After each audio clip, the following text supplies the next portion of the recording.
Hi friends, welcome to my channel Priyatarangalu audio stories in Telugu. ఈ channel మీకు నచ్చితే like చేసి మీ ఫ్రెండ్స్కి షేర్ చేసి సబ్స్క్రైబ్ చేయండి. ప్రమదలేఖనం సీజన్ 2 పార్ట్ 23. నిజమా అంటూ కంగారుగా అడుగుతుంది ప్రమద. "హా, అవును వదిన. ఒకరోజు నీ కోసం మన బస్తీకి వచ్చారు. నీ ఇంటి ముందుకు వెళ్ళి తలుపులు బాదారు. ఇప్పుడు వేరే వాళ్ళు అద్దెకి ఉండడంతో వాళ్ళు డోర్ ఓపెన్ చేసి నువ్వు ఇక్కడ ఉండడం లేదు అని చెప్పారు. నీ ఫోటో చూపించి మరలా ఇక్కడికి వస్తే చెప్పండి. మా మనిషి కూడా అప్పుడప్పుడు ఇక్కడికి వస్తూ ఉంటాడు, జాగ్రత్త అంటూ వార్నింగ్ ఇచ్చి వెళ్ళారు. ఈ విషయం నీకు చెప్పి నేను జాగ్రత్తగా ఉండమని చెప్తాము అంటే నువ్వు మా కాంటాక్ట్లో లేవు. అప్పటి నుండి ఇప్పటి వరకు నీ గురించి కంగారుగానే ఉంది. ఇప్పుడు నిన్ను చూసిన తర్వాత నువ్వు క్షేమంగా ఉన్నావని తెలిసిన తర్వాత మా మనసులకు ప్రశాంతంగా ఉంది. అయితే నాకు కూడా ప్రమాదం మొదలైందన్నమాట మిత్రగారు చెప్పినట్లు అనుకుంటుంది మనసులో ప్రమద. నాకేమైనా పర్వాలేదు, అమ్మన్ గారు క్షేమంగా ఉంటే చాలు అనుకుంటుంది. ఇంతకీ మీరిక్కడికి ఎలా వచ్చారు అంటూ అడుగుతుంది ఆలోచనల నుండి తేరుకొని. ఇప్పుడు ఈ కుటుంబం ప్రమాదాల్లో పోరాడుతూ ఉందక్క. ఎవరిని వీళ్ళు నమ్మే పరిస్థితుల్లో లేరు. అందుకే అన్ని చోట్ల నమ్మకమైన మనుషులను పెట్టుకోవడానికి డిసైడ్ అయ్యారు. కేవలం స్నేహం కోసం, నీ కోసం మేము నిలబడిన వైనం వాళ్ళకి నచ్చింది. అందుకే ఇంద్రగారు మమ్మల్ని కలిసి ఒప్పించి ఇక్కడికి తీసుకువచ్చారు. అక్కడ ఉన్నప్పుడు స్థిరమైన ఆదాయం లేక, ఇంకా పని లేక ఇబ్బందిగా ఉండేది. ఇక్కడికి వచ్చిన తర్వాత చాలా ప్రశాంతంగా ఉంది అంటుంది సరళ. నువ్వు బయటికి వెళ్ళినప్పుడు జాగ్రత్తగా ఉండు వదినా. సరే, ఇక మీరు కూడా రెస్ట్ తీసుకోండి అంటూ తను అక్కడ నుండి బయలుదేరి అవుట్ హౌస్కి వచ్చేస్తుంది. తలుపులు వేసుకొని వచ్చి ప్రశాంతంగా నడుము వాలుస్తుంది మంచం మీద. అమ్మన్ లేకపోవడంతో ఎన్నో నిద్రలేని రాత్రులు గడిపిన ఆమె ఇప్పుడు తను అతని సమీపంలోనే ఉండడంతో చెప్పలేని ప్రశాంతతతో నిద్రపోతుంది. అమన్ గురించిన ప్రేమ జ్ఞాపకాలు ఆమె కలలుగా మారి జోలపాటలవుతాయి. ఉదయాన్నే నిద్రలేచి మెల్లగా తలుపు తీసి బయటికొస్తుంది. అమన్ కాల్ మాట్లాడుతూ బాల్కనీలో ఉంటాడు. క్షణం పాటు అతని వైపు చూసి ఉదయాన్నే అతన్ని చూసినందుకు హ్యాపీగా ఫీల్ అవుతూ లోపలికి వెళ్ళిపోతుంది. ఇంటి పనులు చేసుకొని ఫ్రెష్ అయ్యి టిఫిన్ ఇంకా లంచ్ కూడా ప్రిపేర్ చేసుకొని బాక్స్ పెట్టుకుంటుంది.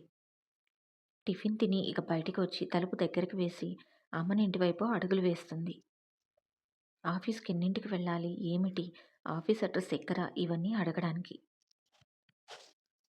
భయపడుతూనే ఇంట్లోకి అడుగు పెడుతుంది ప్రమద. మామూలు నార్మల్ చీరలో ఉన్న బంగారు బొమ్మలా ఉన్న ప్రమదను చూసి హాల్లోనే ఉన్న రేవతి అలాగే నిలబడిపోతుంది.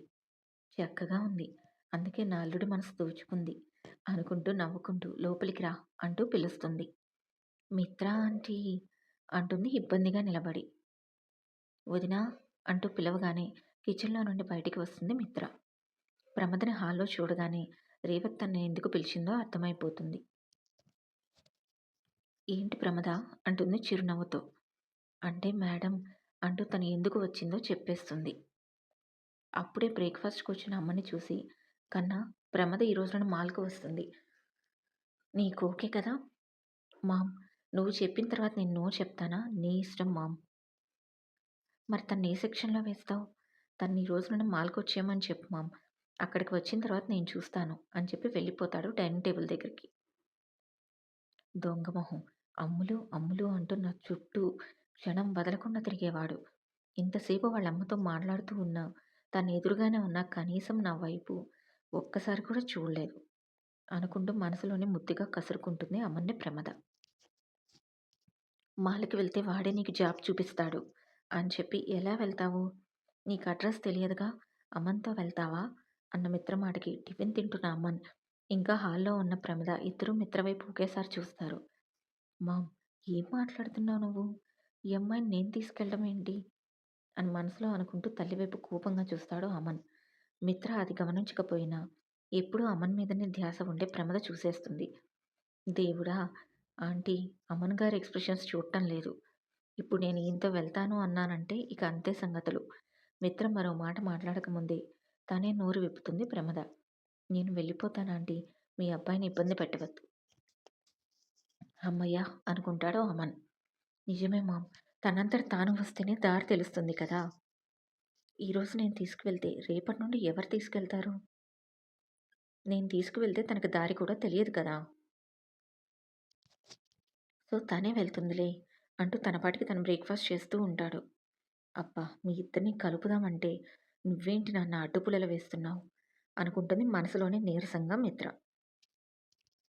పర్వాలేదండి. నాకొక పేపర్ మీద అడ్రస్ రాసివ్వండి అనడంతో ఇక తప్పక రాసిస్తుంది మిత్ర. అది తీసుకొని వెళ్ళిపోతుంది ప్రమద. మొదటిసారి అమ్మని కాపాడటానికి బెంగుళూరు వచ్చినప్పుడు బస్ స్టాప్ ఎక్కడో తెలిసింది కనుక పెద్దగా ఇబ్బంది పడకుండానే బస్ స్టాప్‌కి వెళ్ళిపోతుంది ప్రమద. బస్సులో కండక్టర్‌కి అడ్రస్ చూపించి అక్కడికి టికెట్ తీసుకుంటుంది. కొద్దిసేపు జర్నీ తర్వాత షాపింగ్ మాల్ చేరుకుంటుంది. బయట నుండి షాపింగ్ మాల్ చూసి షాక్ అవుతుంది. ఎంత పెద్దగా ఉందో అనుకుంటూ. లోపలికి వెళ్ళి మేనేజర్‌కి విషయం చెప్పగానే అమన్ సార్ వచ్చేదాకా వెయిట్ చేయమని చెప్పడంతో పక్కన కూర్చుంటుంది. మరో అరగంట తర్వాత బ్లాక్ కలర్ సూట్‌తో హుందాగా నడుచుకుంటూ వస్తున్న అమ్మని చూసి ప్రేమగా చూసుకుంటూ రెప్ప వేయడం మారుస్తుంది ప్రమద. లోపలికి ఎంటర్ అవుతూనే పక్కన ఉన్న లిఫ్ట్ ద్వారా పైకి వెళ్ళిపోతాడు అమన్. అతను వెళ్ళిన కొద్దిసేపటికి మేనేజర్ వెళ్ళి ప్రమద గురించి చెప్తాడు. ఓహ్! ఈ పిల్ల ఉందిగా మర్చిపోయా అనుకుంటూ లోపలికి పంపించమని చెప్తాడు. అతను వెళ్ళి ప్రమదను పంపిస్తాడు. పర్వాలేదు బాగానే తెలుసుకొనొచ్చావు అంటాడు సూటిగా చూస్తూ. చిన్నగా నవ్వి ఊరుకుంటుంది. ఆమెకి ఏం అనుభవం ఉందో వర్క్‌లో తెలుసుకొని ఆమెను పట్టు చీరల సెక్షన్‌కి సూపర్వైజర్‌గా జాబ్ ఇస్తాడు. మేనేజర్‌కి ఆఫర్ లెటర్ గురించి మెయిల్ చేస్తాడు. కూర్చోమన్నా ప్రమద పర్వాలేదు అనడంతో అమన్ ఇక లైట్ తీసుకొని తన పనిలో పడిపోతాడు. వర్క్ చేసుకుంటున్న అమ్మని చూసి పనిలో పడిపోతుంది ప్రమద. 10 నిమిషాల్లో అతను ఆఫర్ లెటర్ తీసుకొని అమన్ క్యాబిన్‌కి వస్తాడు. ఆ లెటర్ ప్రమద చేతికిచ్చి నీ జీతం 25,000 నేను శాలరీ ఎంత బాగా ఇస్తానో వర్క్ కూడా అంతే పర్ఫెక్ట్‌గా ఉండాలి. తేడా వస్తే తనా పరా భేదం ఉండదు నాకు. అతనిస్తున్న శాలరీకి ఆశ్చర్యపడినా అతని వార్నింగ్‌కి బుద్ధిగా తల ఊపుతుంది. రేపటి నుండి వస్తావా? ఈరోజే జాయిన్ అవుతావా? అన్న అమన్ మాటకి ఈ రోజు నుండే జాయిన్ అవుతాను సార్. పైగా ఈరోజు మంచి రోజు కూడా అన్న ప్రమద మాటకి ఆమెనొక చూపు చూసి మేనేజర్‌కి అప్పచెప్తాడు తనకు వర్క్ చూపించమని. మేనేజర్‌తో బయటికి వెళ్ళిపోతుంది ప్రమద. తను చేయవలసిన సెక్షన్ దగ్గరికి తీసుకువెళ్ళి వాళ్ళకిక తను మేడం అని పరిచయం చేసి తను వెళ్ళిపోతాడు. ఏమైనా ఆ సెక్షన్‌కు సంబంధించి సమస్యలు ఉంటే తనకు మాత్రమే చెప్పమని చెప్పి వెళ్ళిపోతాడు. అప్పుడే కస్టమర్లు వస్తూ ఉండడంతో ముందుగా ఒక పక్క నిలబడి అంతా గమనిస్తూ ఉంటుంది.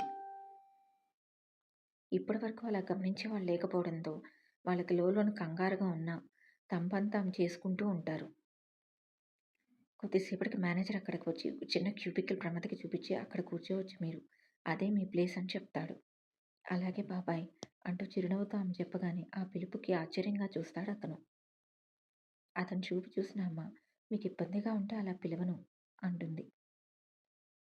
బాబాయ్ అంటూ ఆప్యాయంగా పిలుస్తుంటే వద్దని ఎందుకంటాను నీకు నచ్చినట్లుగానే పిలువు అంటూ చిరునవ్వుతో చెప్పి వెళ్ళిపోతాడు. ఈ స్టోరీ నచ్చితే సబ్స్క్రైబ్ చేయండి ఫ్రెండ్స్.